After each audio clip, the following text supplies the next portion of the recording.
নমস্কাৰ।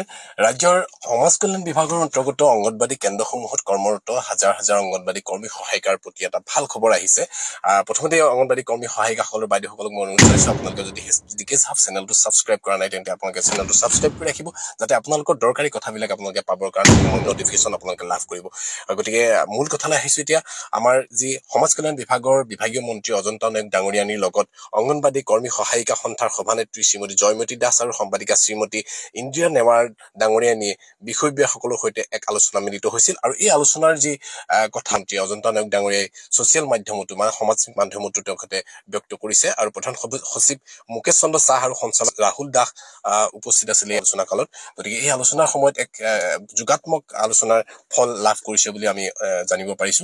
গতিকে খুব সোনকালে অংগনবাদী কৰ্মী সহায়িকাসকলৰ যি দৰমহাৰ সমস্যা আছে, তেখেতসকলৰ অন্যান্য বহুত সমস্যা আছে, এই সমস্যাবিলাক সমাধানৰ কাৰণে চৰকাৰে এক যোগাত্মকভাৱে কাম কৰাতে আগবাঢ়ি গৈছে। গতিকে আপোনালোক সকলোকে মই অনুৰোধ জনাইছো, আপোনালোকৰ যিসকল সন্থাৰ বিষয়ববীয়া আছে, বিষয়ববীয়াসকলক লগত সঘনে যোগাযোগ কৰি সহযোগিতা কৰি আপোনালোকৰ যিখিনি কাম, আপোনালোকৰ যিখিনি প্ৰাপ্য, সেই প্ৰাপ্যখিনি আদায়ৰ বাবে আপোনালোকে যৎপৰোনাস্তি চেষ্টা কৰক।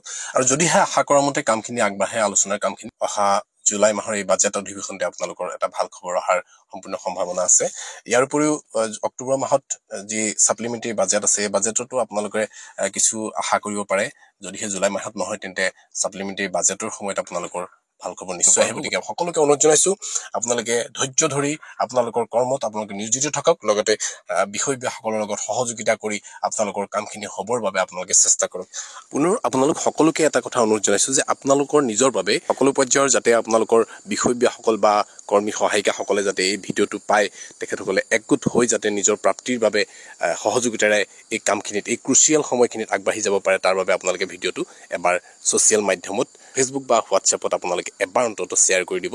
আৰু আশা ৰাখিছোঁ আপোনালোকৰ যি বঞ্চনা, এই বঞ্চনাৰ এক ভাল ফললৈ গতি কৰক, আপোনালোকৰ ভৱিষ্যতবিলাক সুৰক্ষিত হওক, আপোনালোকৰ পৰিয়ালবিলাক সুৰক্ষিত হওক, তাৰে কামনা কৰিছোঁ। পৰৱৰ্তী সময়খিনিত আপোনালোকৰ নতুন নতুন খবৰবিলাক জনাই থাকিবলৈ চেষ্টা কৰিম। এতিয়ালৈ ভিডিঅ'টো সামৰিছোঁ। ধন্যবাদ। জয় অসম।